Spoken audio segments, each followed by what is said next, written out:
Assalamualaikum warahmatullahi wabarakatuh. Bismillah walhamdulillah wassalatu wassalamu ala rasulillah Sayyidina wa maulana Muhammad ibn Abdillah wa ala alihi wa sahbihi wa man walah wa la hawla wa la quwata illa billah. Nawaina ta'alluma wa ta'alim wa naf'a wal intifa' wal mudzakarata wal tadhkir wal ifadata wal istifadah wal hatha ala tamassuki bi kitabillahi wa sunnati rasulihi wa du'a ila al-huda wa dilala al khair ibtigha'a wajhillahi wa mardatihi wa qurbihi wa thawabihi min Allah ta'ala. Qala al-musannif rahimahullah wa nafa'ana bihi wa almikum fid darain amin.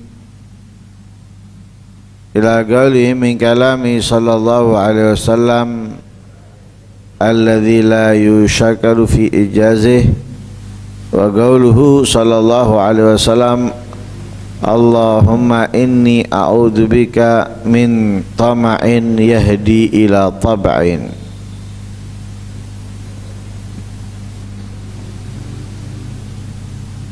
Nabi SAW memohon perlindungan kepada Allah. Allahumma ya Allah, ini jadi kebiasaan, menjadi watak.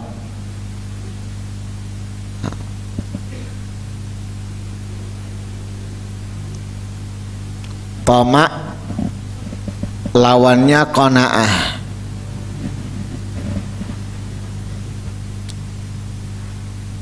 Qanaah itu menerima apa adanya dari Allah. Kasih kecil sedikit dia menerima. Kalau dikasih kecil sedikit menerima, lebih-lebih kalau dikasih besar dan banyak. Ini qanaah, terima dia. Padahal kecil, padahal sedikit, padahal mungkin hal-hal yang tidak berharga, tapi dia menerima, senang dia.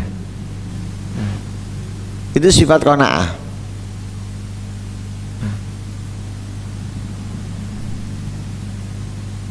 Al-Imam Abdullah bin Alwi al-Haddad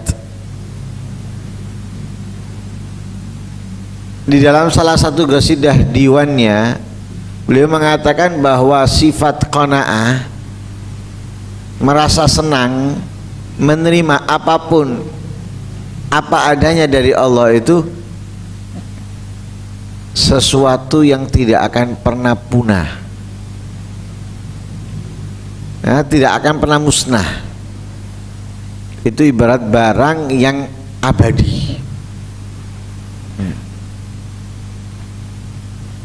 Lah orang yang memiliki sifat qanaah itu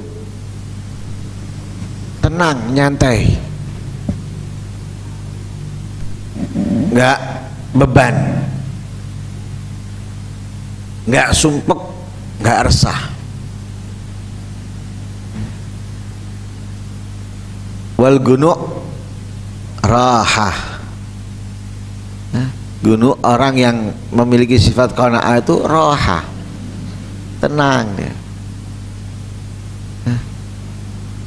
nyantai, nggak bingung, nggak khawatir. Kenapa? Dia menikmati apa yang ada. Yang ada dinikmati sama dia, nggak bingung yang nggak ada dia, nggak nyari yang nggak ada. Enak hidupnya, tenang. Beda halnya dengan tomak. Tomak enggak, serakah. Yang ada dia nggak pikirkan, memikirkan yang nggak ada, sehingga yang ada dia pakai itu dengan secara terpaksa, sehingga dia tidak menikmatinya. Memakainya sambil memikirkan yang nggak ada. Kasih contoh makanan. Kalau dia menikmati yang ada, walaupun itu tahu tempe tanpa ada yang lain, dengan nasi, dia menikmatinya, leko makannya.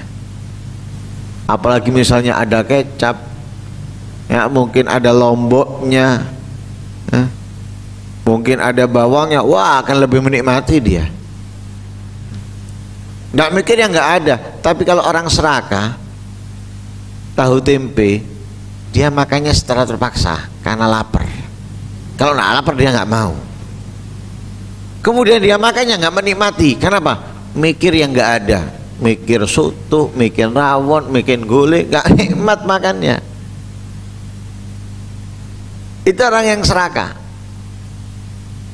Makanya beliau mengatakan apa dalam qasidahnya? Wattama junun. Orang yang memiliki sifat tama, sifat serakah itu junun, orang yang stres, orang yang gila.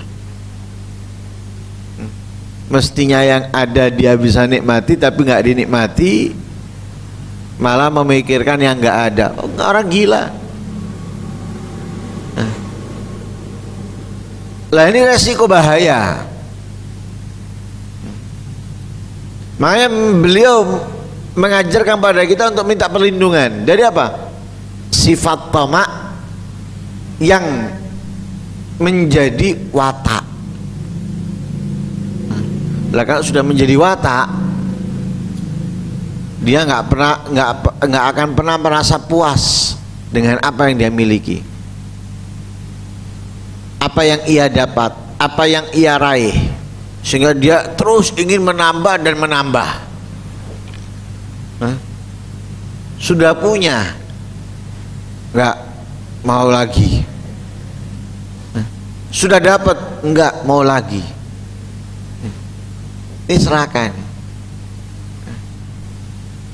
Ini sering terjadi dalam segala hal, dalam undangan, dalam undangan sudah dapat, ngomong belum dapat. Sudah dikasih, masih minta lagi. Sudah ada, masih ngambil lagi. Kalau dibagi kresekan berkat, ya isiku. Ojo sing dipiring dimlepokno pisan. Kecuali kalau tuan rumahnya nyuruh. Kalau tidak nyuruh itu tamak namanya, rakus serakah. Tuan rumahnya nyuruh, ambil. Tapi kalau orang nggak punya sifat serakah, walaupun tuan rumahnya nyuruh, dia membiarkan yang lain ngambil, dia nggak akan. Nggak punya sifat serakah, biarkan yang lain, walaupun tuan rumahnya nyuruh. Nah, kalau orang ada sifat serakahnya, kan pura-pura malu aja, dikongkon langsung, ketoro, mangempet.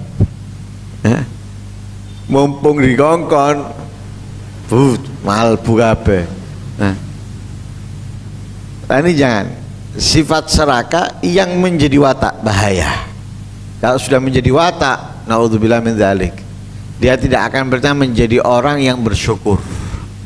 Nah, karena sifat tamak itu ia tidak bersyukur, tidak pernah merasa puas, tidak pernah merasa senang dengan apa yang dia dapatkan, kemudian dia tidak akan bersyukur. Naudzubillah min dzalik.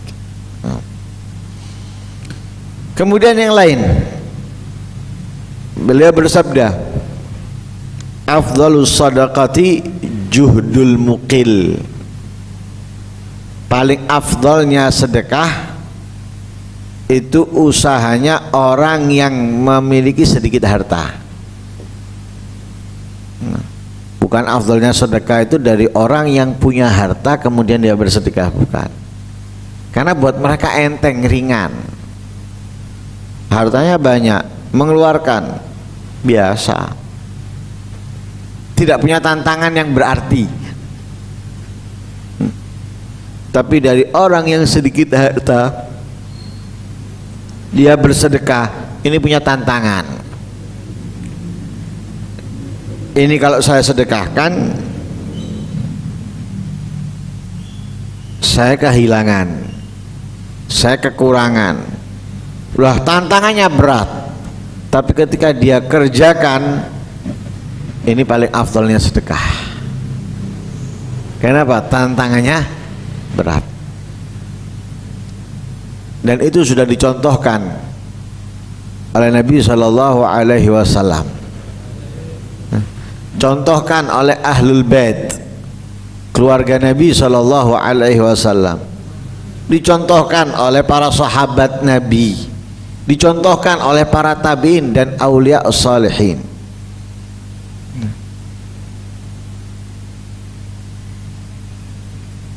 Dalam kondisi hanya itu yang mereka miliki, mereka sedekahkan. Seperti cerita yang sering kita dengar, ada tamu kepada Rasulullah Sallallahu Alaihi Wasallam. Nabi tanya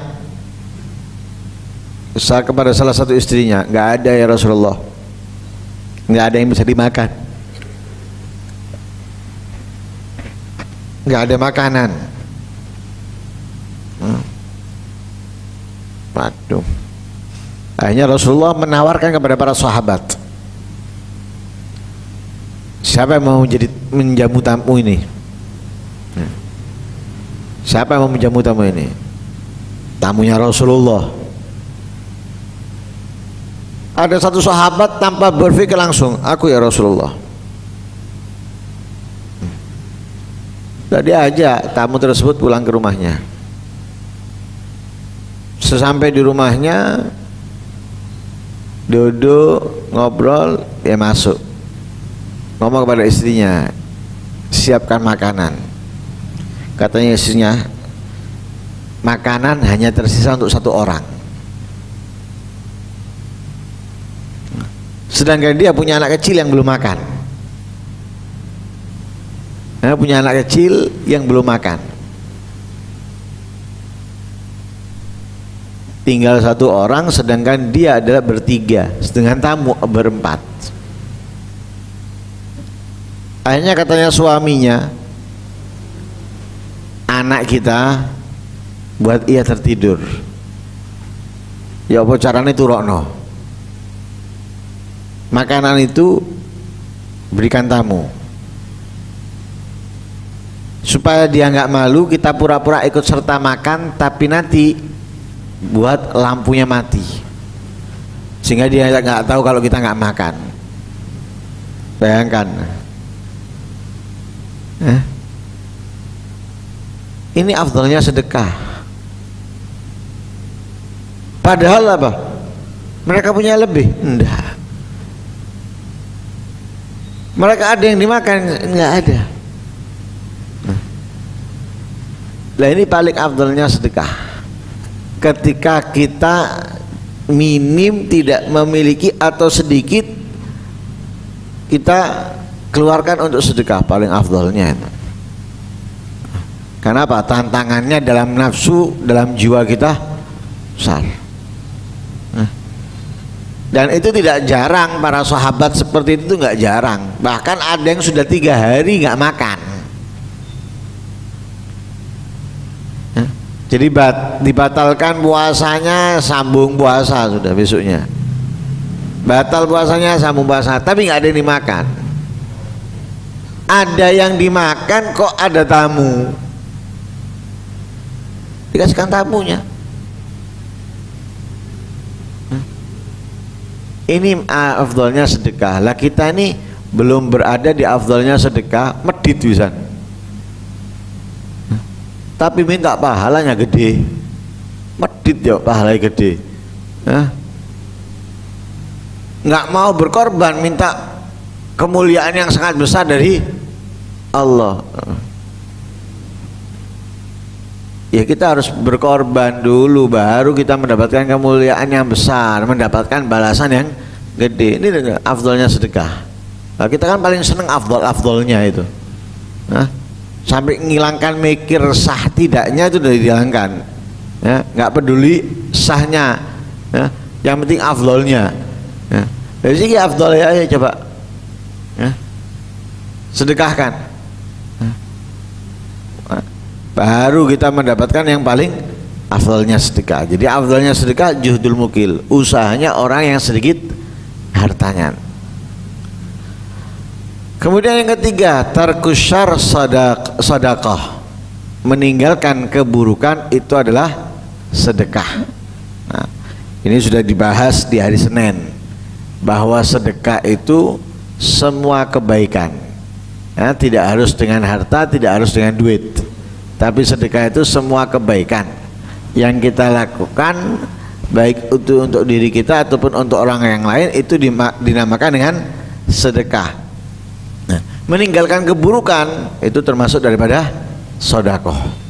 Nah, keburukan yang kecil apalagi keburukan yang besar. Semoga Allah Subhanahu wa taala melindungi kita dari sifat-sifat yang buruk, sifat-sifat yang dimurkai, dibenci oleh Allah seperti tamak, rakus, serakah, dan Allah anugerahkan kepada kita kemampuan, kekuatan dalam menjalankan ibadah ketaatan dengan sempurna. Amin Allahumma amin. Wassallallahu alaihi wasallam Muhammadin wa ala alihi wasallam. Alhamdulillahirabbil alamin.